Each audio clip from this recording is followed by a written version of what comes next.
انسان غیروں سے ملی عزت اور اپنوں سے ملی ذلت کبھی نہیں بھولتا۔ عقل مند اور بیوقوفوں میں کچھ نہ کچھ عیب ضرور ہوتے ہیں، مگر عقل مند اپنے عیب کو خود دیکھتا ہے اور بیوقوفوں کے عیب دنیا دیکھتی ہے۔ غرور کس بات کا صاحب، آج مٹی کے اوپر کل مٹی کے نیچے۔ کوئی سفر بھی لا حاصل نہیں ہوتا، منزل نہ بھی ملے تو راستے بہت کچھ سکھا دیتے ہیں۔ وقت مٹی ڈال دیتا ہے یادوں پر، آرزوؤں پر، غلطیوں پر، چاہتوں پر، یہاں تک کہ رشتوں پر بھی۔ اپنا غم ہر کسی کو مت بتائیں، کیونکہ مرہم ہر گھر میں ہو نہ ہو، نمک ہر گھر میں ضرور ہوتا ہے۔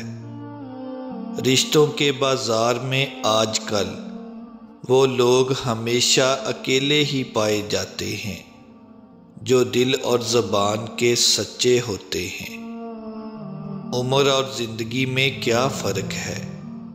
بہت ہی خوبصورت جواب۔ جو اپنوں کے بنا گزرے وہ عمر، اور جو اپنوں کے ساتھ گزرے وہ زندگی۔ جو انسان پہلے سے ٹوٹا ہوا ہو، پھر اسے اس بات سے کوئی فرق نہیں پڑتا کہ سامنے والا اسے مزید کتنا توڑے گا۔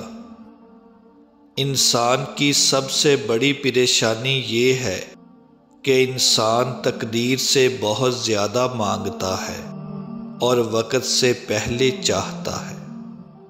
زندگی میں بڑی سے بڑی بات پر بھی ہار نہ ماننے والے لوگ کبھی بہت چھوٹی سی بات پر ٹوٹ جاتے ہیں۔ انسان امیدوں سے بندھا ایک ضدی پرندہ ہے جو غائل بھی امیدوں سے ہے اور زندہ بھی امیدوں پر ہے۔ مجھے سانپوں سے ڈر نہیں لگتا، لیکن انسانوں سے ڈرتا ہوں، کیونکہ سانپ اپنے دفاع کے لیے ڈستا ہے اور انسان اپنے مفاد کے لیے۔ سوچا نہیں تھا میں نے ایسے بھی زمانے ہوں گے، رونا بھی ضروری ہوگا، آنسو بھی چھپانے ہوں گے۔ باپ کی دولت پر گھمنڈ کرنے کا کیا مزہ؟ مزہ تو تب ہے جب دولت اپنی ہو اور فخر باپ کرے۔